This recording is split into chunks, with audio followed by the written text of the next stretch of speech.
Welcome to Littleton Common. I'm Mark Crory, Barbara McCrae, and this is the July edition, and thanks for tuning in. Yeah, Mark, remember the song Times Are A-Changin'? Bob Dylan. Yes.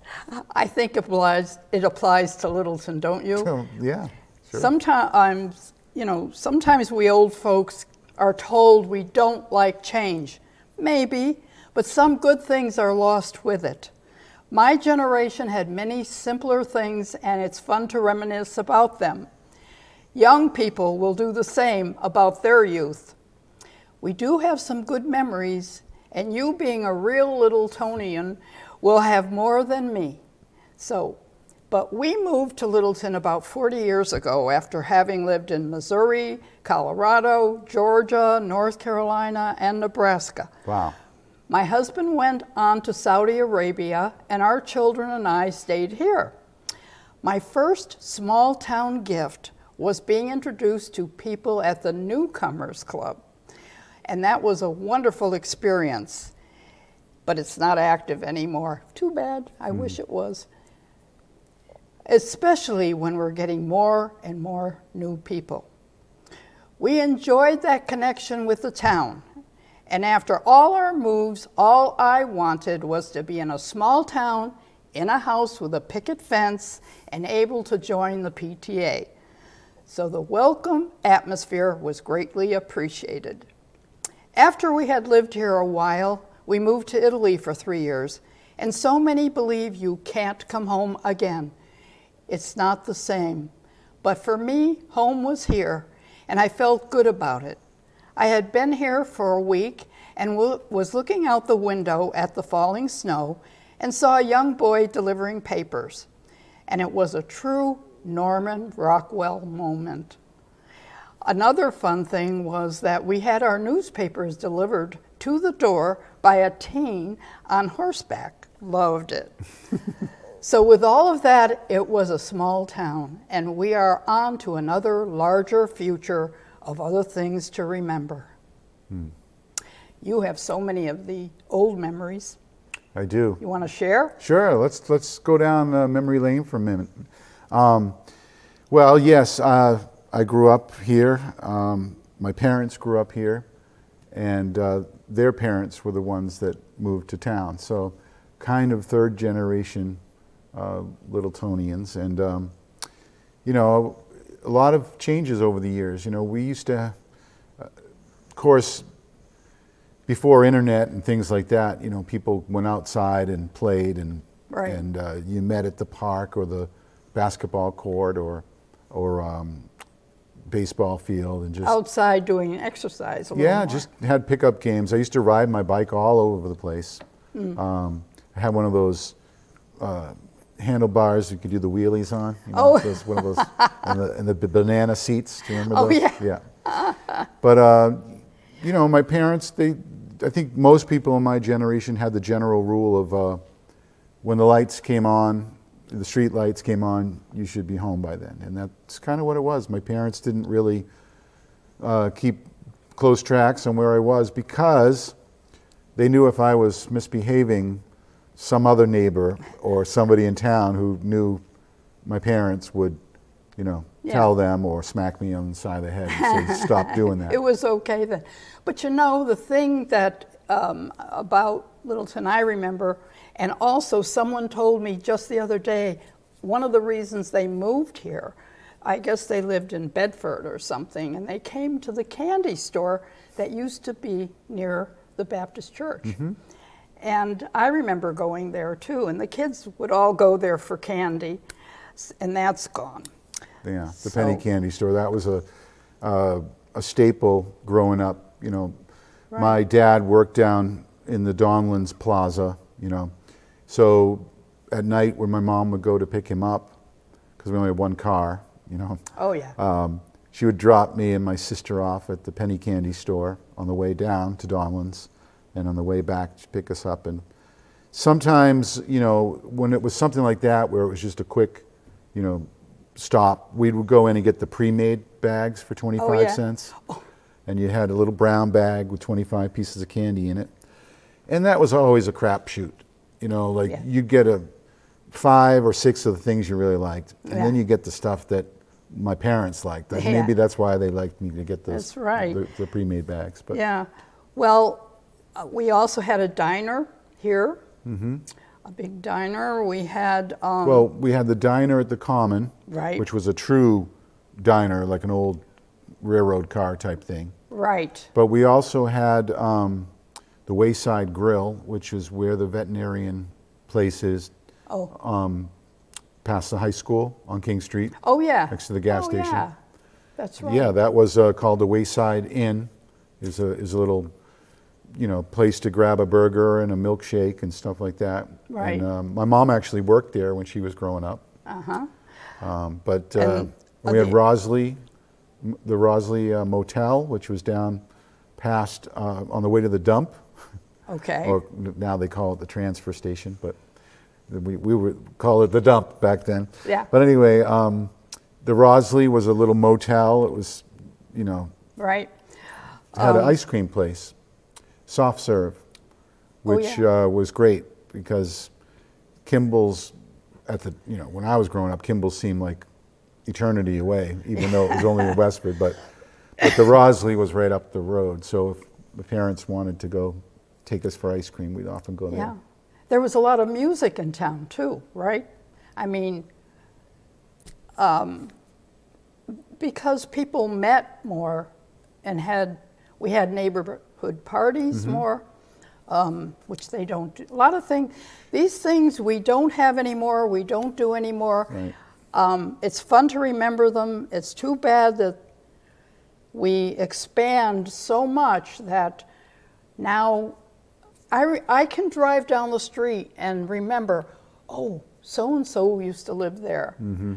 A lot of the people I knew are gone, but it's like, and so-and-so, oh yeah, so-and-so lives there. Yeah. And now you're really not going to know that, and it's probably not important to some people. Well, I think that, the connection is when you have kids in school.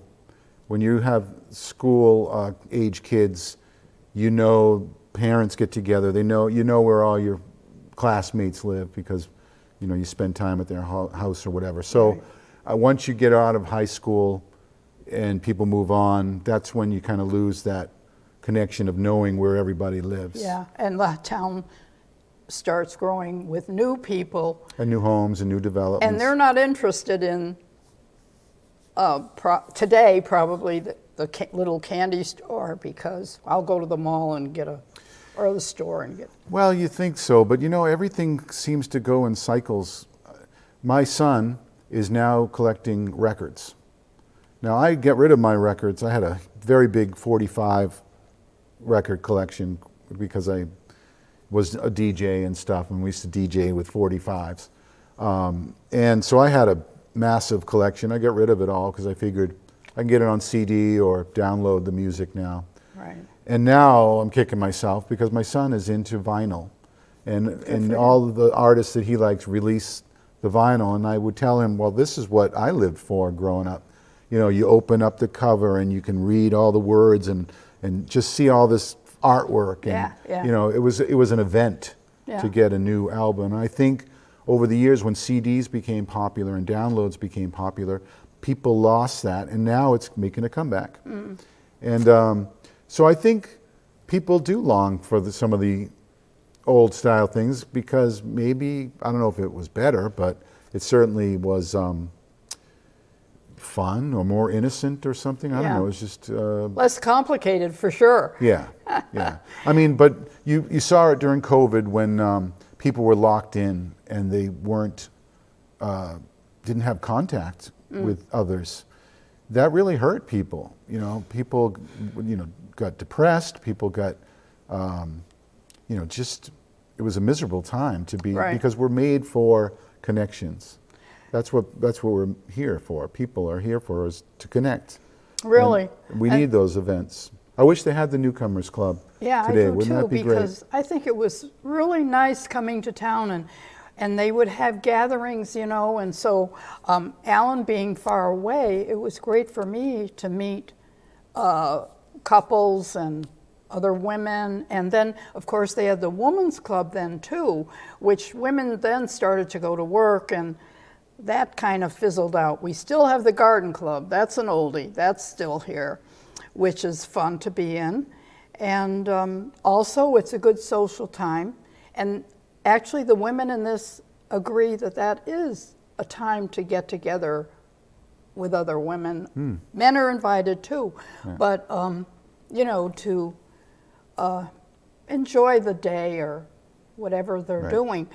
So I feel I really have missed the fact Littleton, probably a lot of towns don't do newcomers anymore. Right. But you got little, you know, coupons for different things around town. So that way you went into these places too. And then you met those people. Remember, we had a pharmacy right downtown. Right. I mean, we have CVS and now, but yeah, the local pharmacist was like, you know, he knew everybody, and he knew, you know, it was good. That was Wilson's Pharmacy down right in here in the Common. Yeah, we had one movie theater in town. That's right. And just over the border, down by where you live, was the drive-in theater. Oh, I know. We used to go to that, and I could hear it from my house. Yeah, yeah. I remember going. I've been a couple times there. We used to figure out ways to sneak in, you know, to the drive-in back in the day. Right. But yeah, you don't see drive-ins. Although, you know, there's one up by near where I live in New Hampshire, and it's very popular. Yeah. Well, yeah. You know, and the kids, they had a playground so that the kids could play too. And what about the swimming pool? Yeah, thank you. And Fay Park ice skating? We got the voice from above. Thank you, Judy. And prom pictures at Fay Park by the gazebo? Yeah, all these things. She's mentioning there was Herpes Dairy and swimming pool down at the Common where the Toyota of Acton, of Littleton. Had some notes. Yeah, that was pretty fascinating.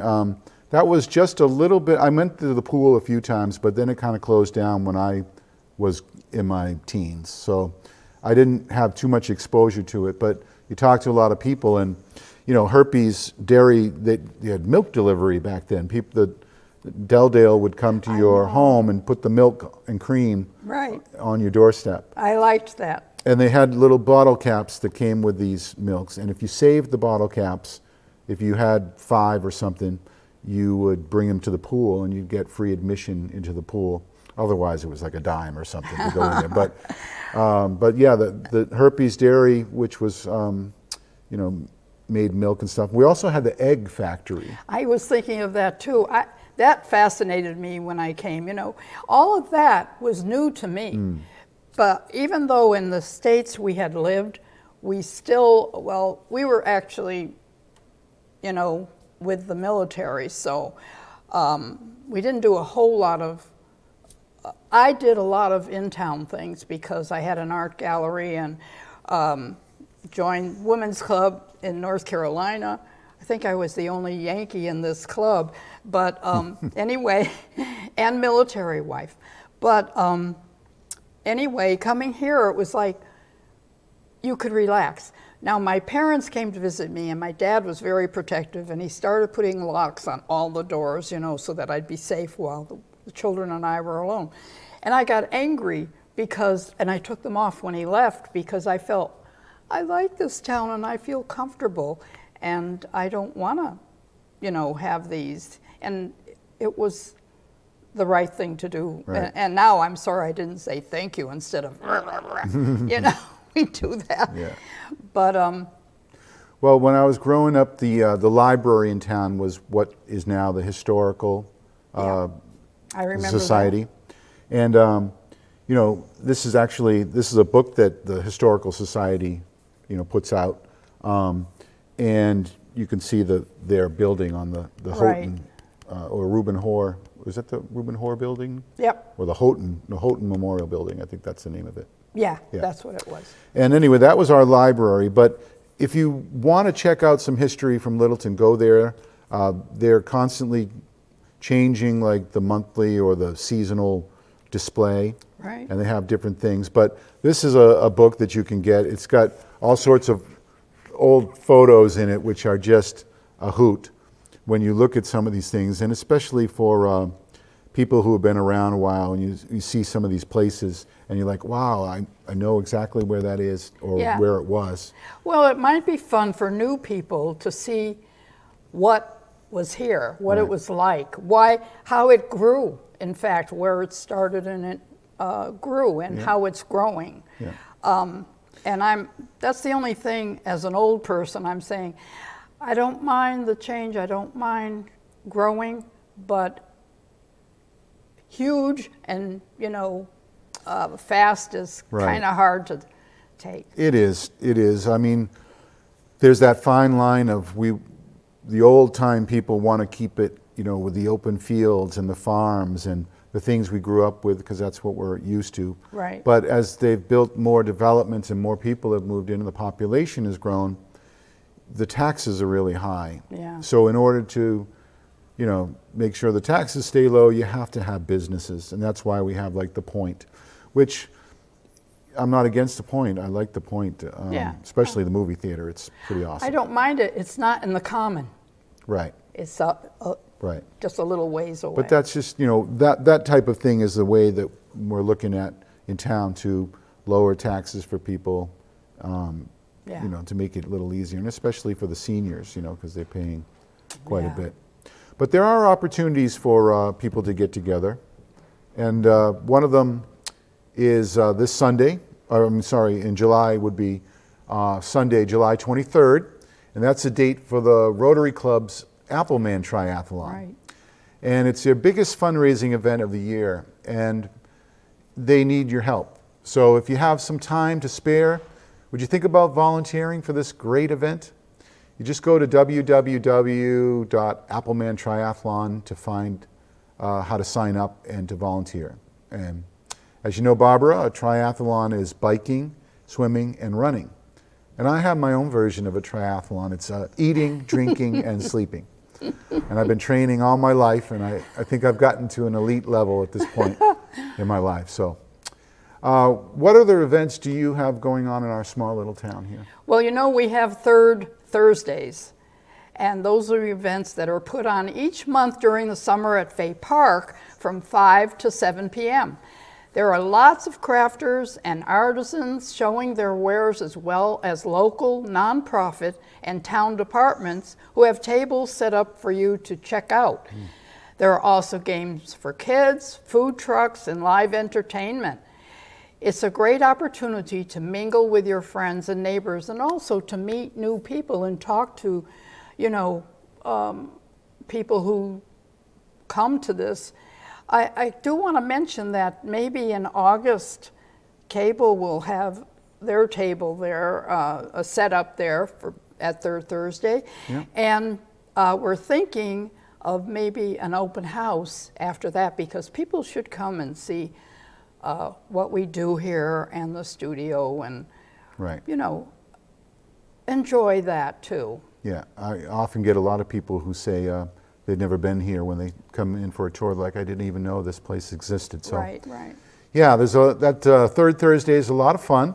I've been to these events before and I've enjoyed them. So the Park and Recreation Department does an incredible job with these events. We're very fortunate to have such a great Park and Rec department in this town. They do a ton of programs and events. Recently, I attended my 40th Littleton High School class reunion on June 10th, which was exactly 40 years from the day that we graduated. We had about half our graduating class in attendance, and it was wonderful to catch up with folks I hadn't seen in 40 years. I was amazed how the memories came flooding back when I saw all those familiar faces. And it's interesting that of all the friendships I've had with folks over the years, the ones that were the most impactful were those that I made while at Littleton High School.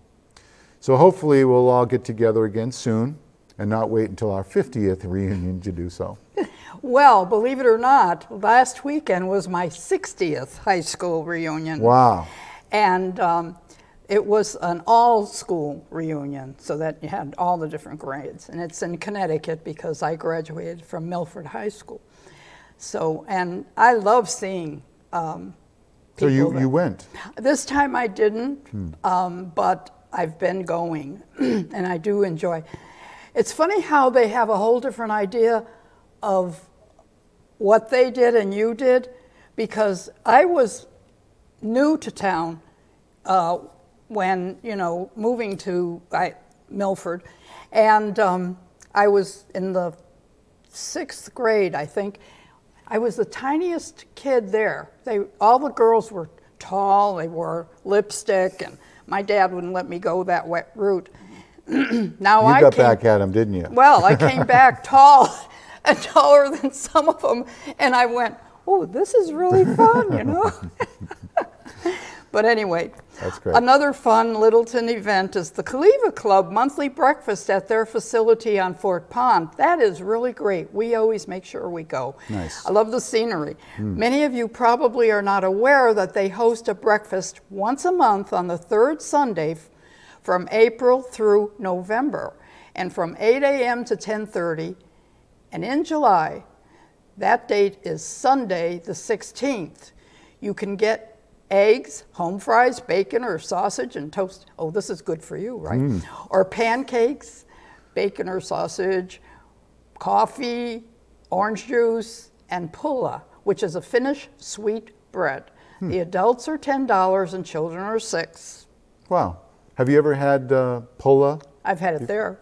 You have? Well, I got to tell you, where I live in New Ipswich, a very large Finnish population.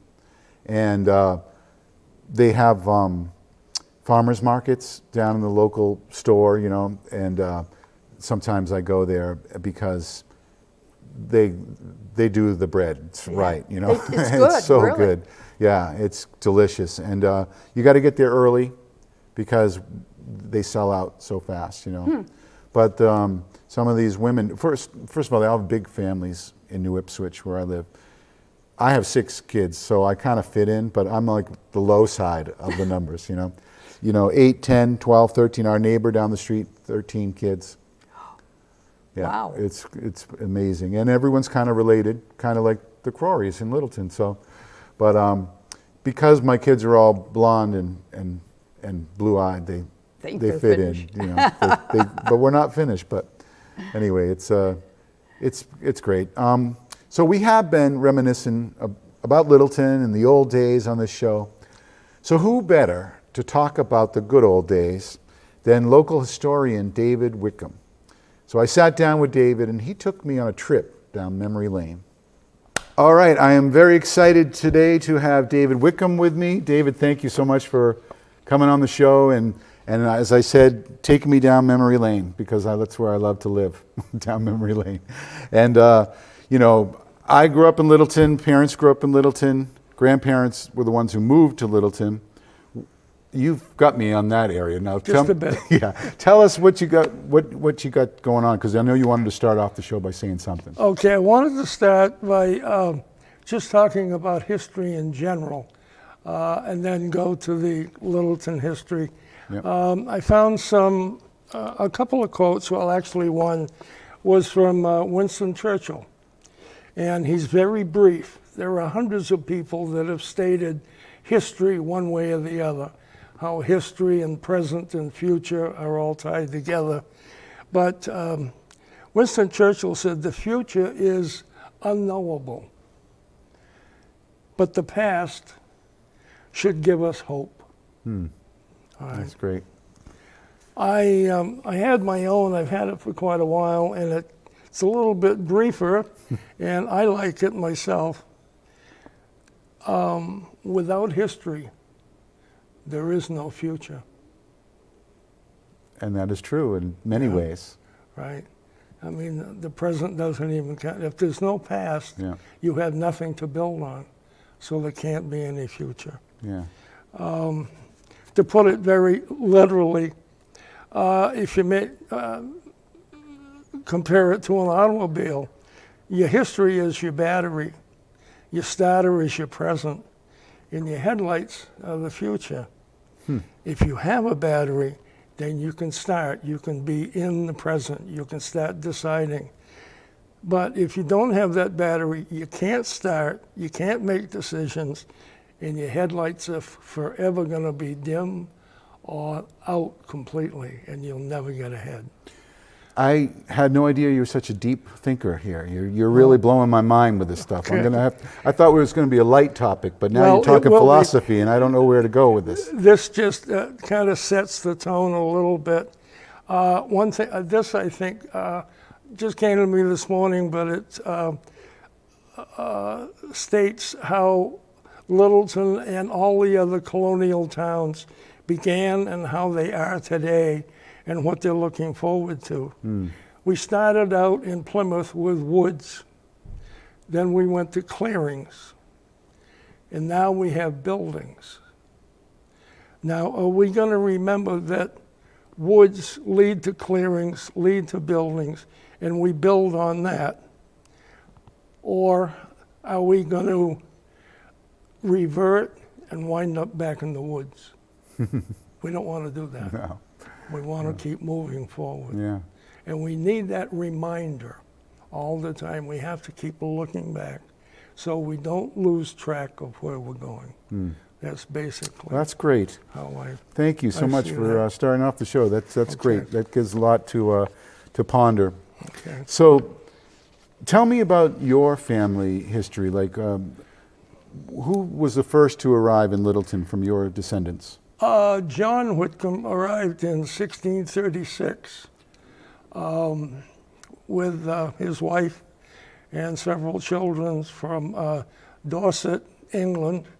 Arrived on the Arbella, and they moved. Initially, they were in Dorchester. Then they moved out to Lancaster in the early days, and that's when the Jonathan 1, 2, 3, 4, 5, 6, 7s began. And they went as far as Jonathan III out in Lancaster, but by then the King Philip's Wars had taken over, and there was some serious massacres and slaughters, and most of the people moved back to this local area, including the Whitcombs. And they obtained a land grant from the colonial times, colonial government, for about 2,000 acres that went from Littleton to Bolton, and established that farm up on Whitcomb Avenue, Right. which is still there today as the Whitcomb House. And it was a self-sustaining farm and was all through the years. And which Whitcomb was it that shot the bear that they have the plaque up there that says, on this site, the bear was... Right. I have it in my trivia, and the way I wrote it was kind of funny. I said, what was Jonathan Whitcomb IV doing out behind his barn in 1740?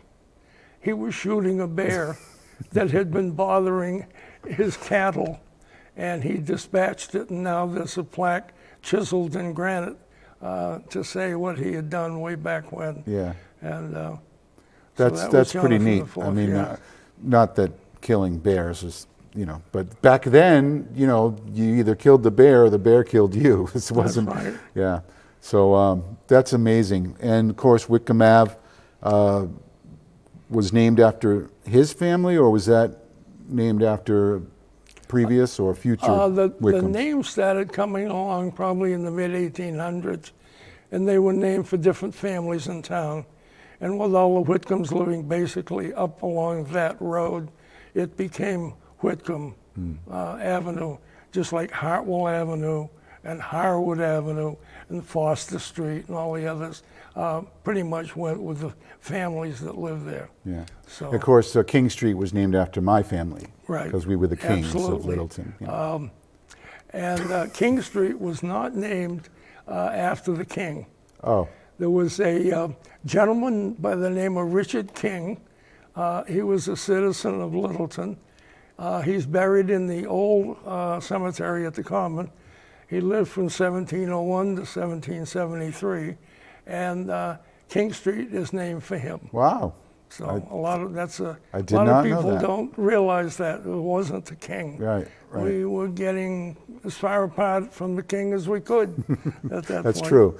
Now, when I was growing up, there was a party spot in town called Whitcomb Field, and that was off of Porter Road.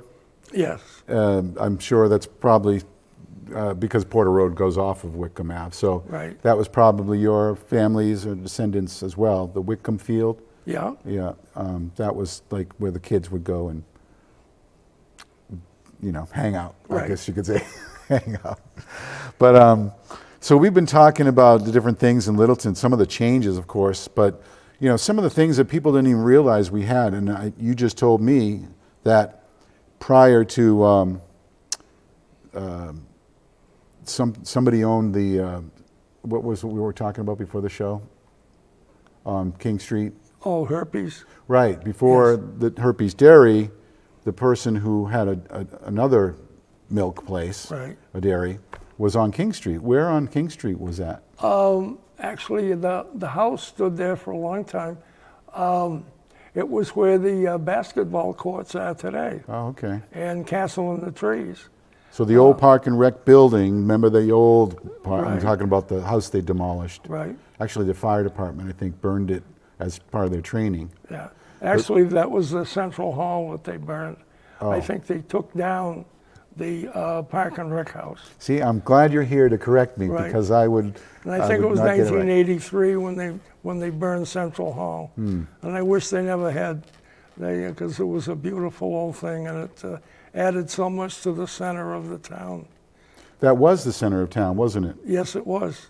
For Yeah. many years. And then when did they decide to move it to what we know as the Common, being like the center of town? Well, initially, if I'm guessing right, when the stagecoaches came along in the 1830s and 40s, they came out from Concord, Mass, Boston, and their route took them up to Keene. And fortunately, Littleton was right on the way. So that opened up a whole new commercial area at the Common. So that became the, quote, center of Littleton. And the center where the fire station is now took, a back seat. And then in the 1840s, late 1840s, the railroad came along and put the stagecoaches out of business. And the main part of town shifted down to the depot. But since the Interesting. automobile came along in the early 1900s, all three areas have become relatively important, with the trains going out, the center becoming more not business, but town center with the fire department, the churches. The Common became the Commerce Commercial Right. Center, and that today is the main business area of Littleton. Right. And the Conant building, which I guess later became the Elastics Company or something like that. But No, the Conant building actually, I don't mean to keep saying go but, go for it. the Conant building was built approximately 1840, and it's been always been a general store of some sort. It's had post offices and barber shops. It's had car dealerships and whatnot. Believe it or not, they did have that car dealership, and they had a car on display in the general store. They took out a wall section, moved it, brought the car up on dollies, moved it in, put the wall back, and there was your car inside the window. You could look at it. Right. But the United Elastic Mill, that came along early in the 20th century. Initially in the 1880s and 90s on the mobile gas station side of Great Road, they had an apple evaporating company with Conant and Houghton. And then they stumbled Sorry, upon what? elastics. Apple evaporating? They used to take all different kinds of fruit and dry it and evaporate it so they could ship it. And people used to eat fruit that way. It was the only means of preservation. But ice and refrigeration started to come in. So that business waned. But the Conants saw the chance to get into the elastic business. So in the early 1900s, they started building that big mill complex. It was a textile factory, right, first? Yes, and it always was until it closed in 1975, I think. Or It was 77. operating right up until 75? Yes. Wow. Yeah, it was. It had recently, at that point, been taken over J.P. Stevens, a large textile conglomerate down south. And they only bought it to cash it in. Otherwise, it would probably still be running today. Wow. And employing a lot of local citizens. So have you been following the recent news about them trying to turn that into like apartments and things like that? Yes, I have. I think it's going to be way too much for the Common. I don't think the Common can handle all that, especially with the possibility of all the units up at the IBM building. Where are these people going to come from? What are they going to do? How are they going to get through the lights? Will they really want to be there? Will they really want to live there?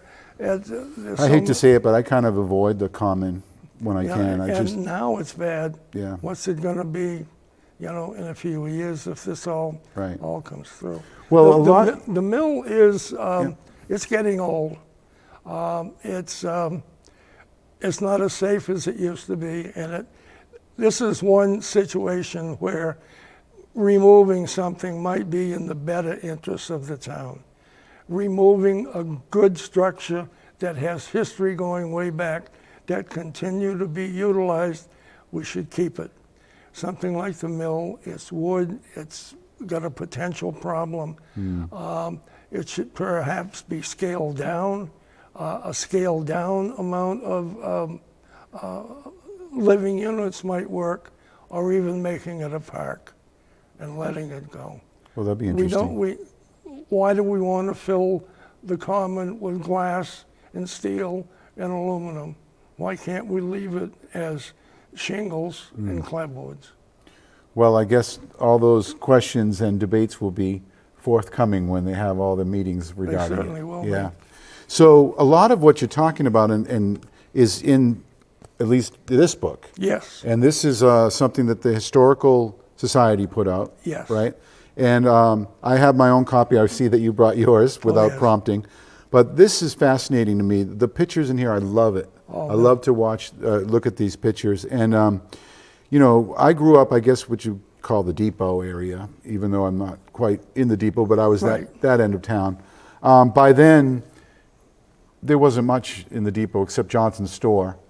But wouldn't it be nice if they could take that old train depot and make a restaurant out of it or something, fun? Yes. Because it's a beautiful building. Right. And with the amount of land that goes with it, you've got a decent amount of parking. So that would be a positive. And it certainly would be neat because when we're in West Concord, the old West Concord train station is now a little cafe. Yeah, it does. And you walk in, there's high ceilings, you've got the beautiful tables, and there's a train that runs around the top of it. Right. And That's they have neat. good food.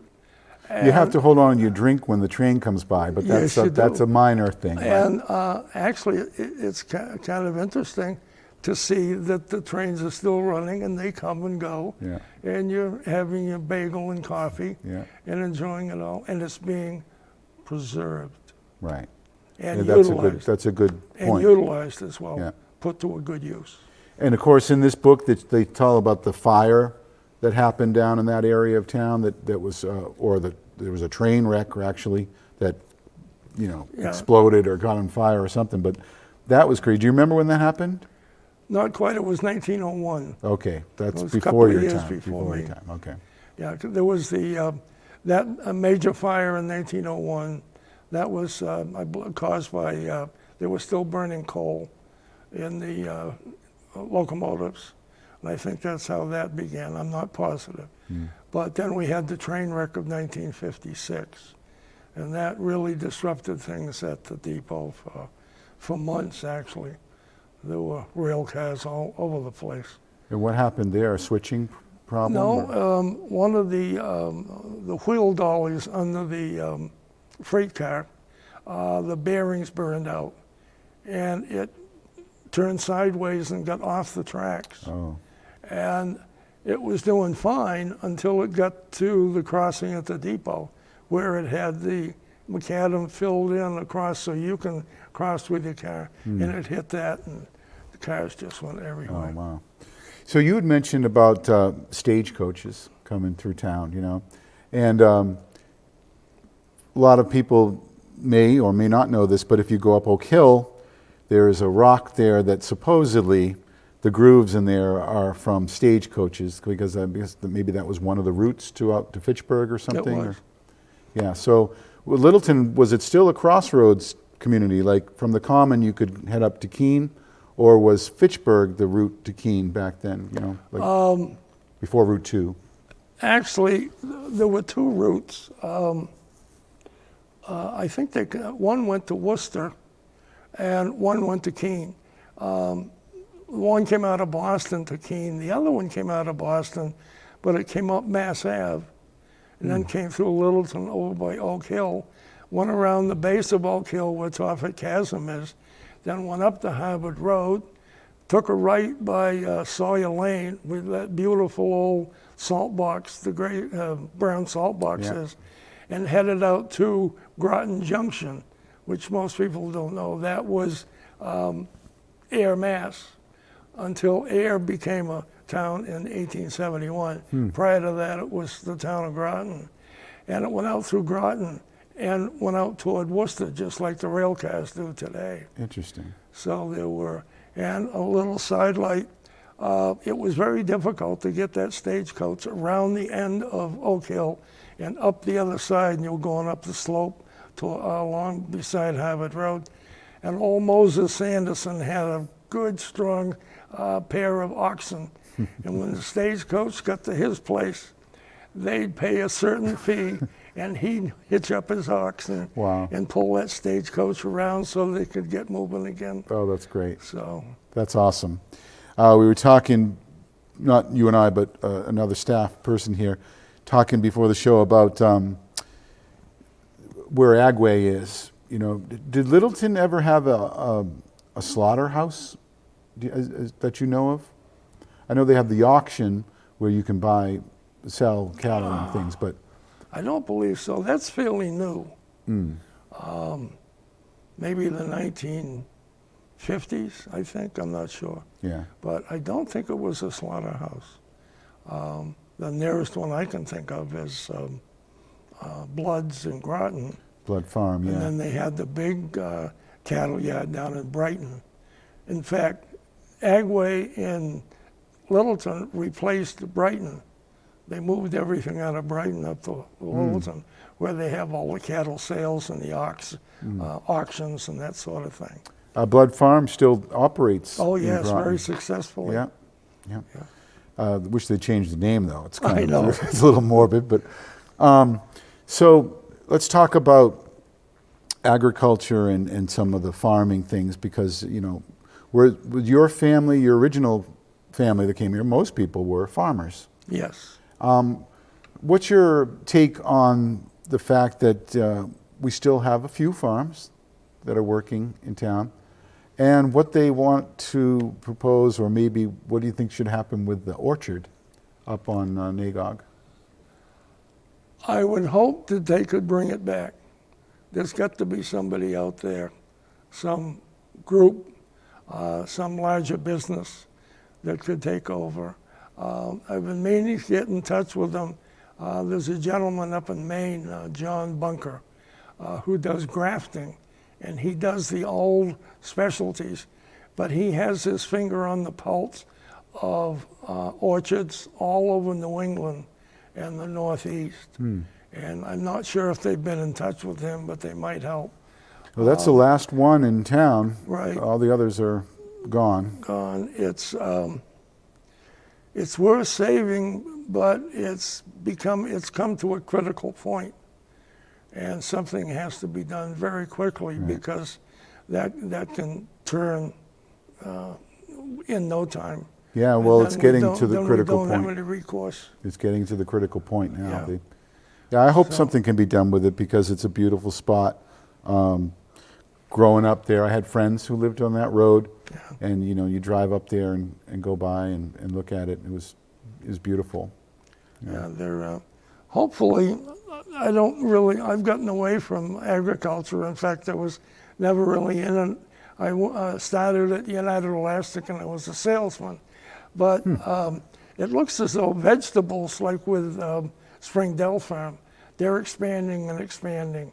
And Springbrook with the Mathesons, they're expanding.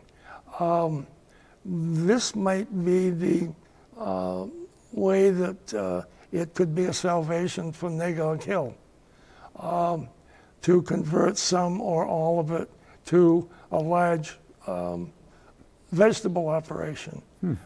We had one years and years ago at the Durkee Farm. Right. That was all vegetables. Was it really? Before Then- Christmas trees oh came yes, along? for many, many years it was all vegetables. And then more in Sid Durkee's retirement, he went to pine trees, Christmas trees, to leave something for his family. And then it's where have all the Christmas trees gone, like the song says. Right. So that's another whole story. We used to go, I've been a couple times to Durkee's growing up, but mostly we went up to, on Oak Hill Road. No, not Oak Hill. Was it Oak Hill? Yeah, Oak Hill Road, I think it's Smith. They had some trees that, I don't even know if it was an official farm or just my mom talked them into, hey, can we cut down a couple of your trees? But that's where we used to go, up there. So your family were, and most people were farmers. Yes. And, farming, it's just it's a dying breed. Unfortunately, we need food and we need farmers, but, everything's being shipped out and taken out of Well, urban things sprawl. have changed, methods have changed, storage has changed, transportation has changed. Years ago, apples were the main crop and the main one of the main food sources because they could ship them. You couldn't ship a tomato, you couldn't ship a head of lettuce because there was no refrigeration. But you could put apples in a barrel and seal it and send it to England, which is what we did in World War I and World War II, because they were starving and they could at least eat apples. And that's what continued the demand that stayed in New England until a hurricane of 1938 wiped out most of the apple trees. Wow. But in the meantime, better means of shipment, storage, and refrigeration were coming along. So you could grow a tomato in California and it would be sold in Michigan. Right. So that was changing things considerably. So the apple industry was on the wane about the same time, but it took. Where were some of the other apple orchards in town? They were, Whitcomb's apple orchard. On Wickham Ave? No, Newtown Road. My father and grandfather. Right. Yeah. That was all apple orchards. Where the water tower is, up in that area? No, no, on or- this side of the lake, The electrical. where Long Lake Park is, Okay. and gotcha. Ruth Ross. Yeah. Ruth Ross was all apples. The Tuttles up where the nice old brick house is at the top of Newtown Road by Omega Way, all the way down to Hattawan Road, Howard Avenue, where the Harwood Farms were, was all orchards. You come back, the Yap Farm was all orchards. The Reuben Hoare Farm at the corner of Shaker Lane and Goldsmith Street, that was mainly orchards. And then from Shaker Lane to the Common, on both sides of the street, were all apples, pears, and peaches. And if you drive down any of the little side roads at the lake today, If you look real hard, you'll see a peach tree here or a pear tree there, Wow. or occasionally an apple tree. Wow, that's neat. And there are still some along Goldsmith Street that you can see. Of course, it's easy in the spring, Right. in May when they flower, but there are still some. But the whole area, It's sad. Jennifer Street, Yeah. Baldwin Hill Road, Baldwin Apples, Oh, the Tossie development, all up and down King Street. that's amazing. And you're saying that most of those were wiped out in 1938 with the hurricane? About 80 to 85% of the Wow. apple trees were uprooted. And back then, it would take 7 years to establish a new standard apple tree. And they had not perfected grafting at that point where you could start them much faster. So most of the farmers in this region, including our family, switched from fruit production to dairying. But dairying was headed for Minnesota and Michigan, and we didn't quite see it. So by the 1970s and 80s, all milk production was in the Midwest. And we were And left still with is. and we were left with the choice of going bankrupt or selling a house lot here and there as best we could. Well, that's fascinating. We had no desire to sell off a large piece, although it's been done some recently, usually after someone's death. But I'm losing track of myself a little bit. As much as possible, the land a number of years ago was saved. Back in the 1990s, the Frost Whitcomb property all went to Long Lake Park.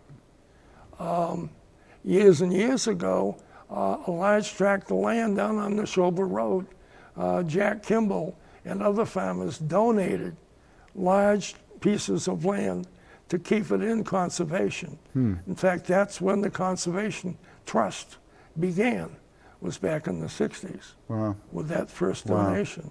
So many efforts and attempts have been made in Littleton to preserve as much as possible. So it's a yin and a yang, because you want to preserve as much as you can, yet you've got the pressure of economics Sure, and where do people live sure. and that sort of thing. So it's a I wanna- very tough question. I want to touch upon, we talked about that house where the Park and Rec was in that area. You said it was a dance or something? It was a something? Oh, there were called it- two houses. I'll quickly go to one house. Yeah. The Park and Rec house. That is where the old Tory House down the street used to be. And That by was- Tory, you mean that the House British... across from Upton's, British where they soldiers, shot the yeah. British soldiers, shot the bullet through the door with a musket. All right. That Tory House originally was up where the Park and Rec house was. And a man from Lowell wanted that site. And he managed to get the Tory House moved from that site down the road so he could build the house that became the Park and Rec house. Wow. That was only taken down a few years ago. So that was a private residence up until... Yes, that was the Whitcomb residence for the farm. Oh. The Whitcomb farm that was Okay. there. The next building was Central Hall. I don't remember the early history of it, but it was a store, it was a gas station, it was a butcher shop. The upper floor was wide open. They had roller skating, they had dances, they had church services. Wow. They had town hall for a number of years, meetings in there. Wow. The people that owned it lived there in the wing to the right.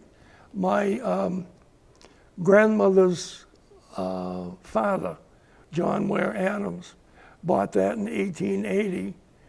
He died 10 years later, but his wife ran it until 1912 as a store. And then I've seen pictures of it. I think it's in there. There's a Jenny gas station pump Oh, wow. out front. So Is that the place that my brother said when he was a teenager or younger, there was a place like a little, you can go for a malt Bill's Clover Farm store. Oh. He had everything. Sunday papers. He had a grocery store. He had like And a little soda butcher's- bar that you a could go soda and get, yeah. fountain. You could get an ice cream. You could get the malt, and he Yeah, would that's what it pull the was. little handles. Yeah. It was a neat place. That's neat. And there was another place I just wanted to talk about. Maybe you remember it. I don't know if it was before your time or not, but down the lake they had this grand house that they used to have dances in, or do you remember? You know what I'm talking about? The clubhouse. The clubhouse down the lake. clubhouse, yes. I That used was to- beautiful. I've seen pictures Oh, of it. it was gorgeous. Whatever happened to that? Well, in the 1920s, the lake was developed, and it was with the small cottages all over that area, which had been peach orchards and apple orchards prior to that. And it was developed, and the individual owners formed the Long Lake Property Owners Association. And they built the clubhouse so they'd have a social focal point. Right. And they had dances there. They had even had Sunday services. They had weekend projects in the summer for kids, making birdhouses and things like that. It was used for a little bit of everything. And it was still operating when Harvey Atkins Sr., one of our early selectmen, he used to spin the records up there for the record hops. And then his son Harvey, a classmate of mine, also spun some records up there with Yeah. the old 45s until the lake began to change into permanent homes, and there was less need for the clubhouse, and it then eventually fell into disrepair, was taken down, and now there's a nice large house there instead. Yeah. Oh, But man. it was a grand place for many years. Yeah. And I'm sure some old country masons from the city spent many a long, very happy hour with their skills Yeah. building that place, because the picture shows just how grand the place it was. It was gorgeous. It was gorgeous. Well, you know, I could obviously go on for a very long time talking about stuff, and I feel like we just scratched a little bit of the surface. You know, we could probably do a whole series of shows on Littleton history. So I'm wondering if you know, at some point we come back, maybe do part 2, where we talk about some more stuff. This is fascinating to me, and you can correct me anytime you want. I don't mind being corrected, because you're You the guy. correct me too. So Well, you're the guy who knows this stuff. So anyway, thank you so much for coming today. I appreciate it. We're going to go back to the studio now to wrap things up. Well, that'll do it for this July edition of Littleton Common. I hope you enjoyed the show. You know, it was good to look back at the way things used to be in our small little town, but things are a-changing. And that's not always a bad thing. As comedian and actor George Burns said, it's time to look to the future, because that's where we're going to spend the rest of our lives. So we'll see you next time, and don't forget to hug a senior. All right.